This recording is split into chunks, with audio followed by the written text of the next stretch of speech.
ورحمة الله وبركاته صحابي كسر دواد عشر عصب وكمل عشر ردين امتحانا إن شاء الله عشر كانوا حكوا سابسين يا ريع عصب أن سكودينا بلاف سومالي إنجليش إن سووا ترجمنا مركز لقيسي هبون إنجليش نيو أديس أف سومالي ريع عصب أيا إنه قرن دين عنا healthy وحان دهنا وعافيمات healthy عافيمات كواي مجا عافيمات هيج وحان دهنا وشيء علوس وحوين أما علوس وهاي وحوين ده وحجم يسوين هاي هاي وحان دهنا وواح سريع تسالة بوندا سرات كأنتي أما ميل كره أما هذه واح سريع أو كرجرة دوكسي سريع هتا وهذا ديك سنكرتا هانتي وحان دهنا أوغارسي وحويان أنت بدن دور جوك تدتك أنت قريها قاتان أما هذه فلاري وحقاتان أوغارسدا أوغارسي dadka ama inay dilaan rabaan ay weedaystaan xitaa waa الله استعماله هانتي وأوغارسشو أما أوغارسشو هاش وحويه أذق هاش أنت بدن أذيق الله استعماله وحويه نلاش أذق أما مرحلة أذق أو تكسو مرت honesty وحان ده إنه honesty وحان ده إنه داعدة honesty داعد وحان honesty معها honesty عنده إنه إيش تاس أنت بدن واصيلانتي honesty عنده إنه وداعد وقف كمر والبدا عدها إن خيانة إيو لقدبة سمينين واقرني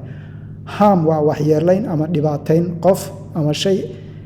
دباتيسي أما وحياليسي واي هستيت وحان داينا كولاعد تسالهان وكلا وح هذا كنية سمين إنها تسميسو أيا وحال ليلة هذا هستيت أما اللبين أما كولاعد هاند واقعان تعاديها قعنت هذا هاند واقعان هاني وملب كالدريرة أي شنيدو سميسو واقرني waxaa halkan inoogu qoran honeymoon moon kolkuu keligii yahay oo afartaa xaraf yahay waa dayaxa laakiin honeymoon hadda waxaa la dhahay bisha malabka waxaa laga wadaa bisha u horeysa ee qoyska arooskooda uu cusub yahay ayaa waxaa la dhahaa honeymoon waa garanay arooska cusub waa xilliga ugu farxadda badan yahay aan u malaynayaa qoysku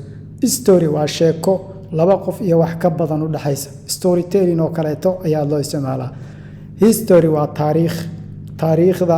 maxaan ku idhaahdaa waa dhacday oo wax laga bartay waxna laga xasuusto hygiene ereygan waxaan dhahaynaa hygiene waa nadaafadda magaca nadaafad ayaa waxaa la yidhaahdaa hygiene hero waa geesi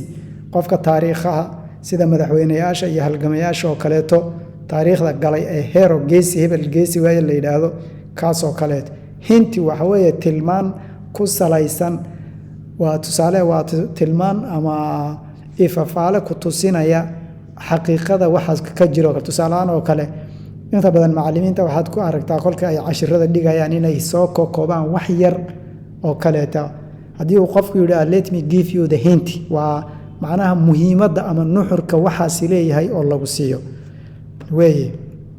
waan garanay heya waxaan dhahnay waa timaha caadiga ee madaxa ka baxa ama heya timo waxa uu taqaan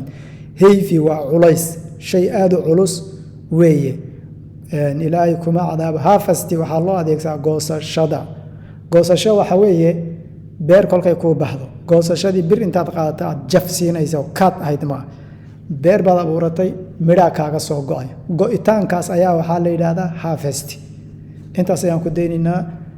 wixii aan khaladnan insha Allah ama nooc doonaa ta isbeelinka ama ereyga dhawaaqiisa waxaad ku soo sixi kartaan commentiga wixii fikrana waad nagula soo wadaagi kartaan. Assalamu alaykum wa rahmatullahi wa barakatuh.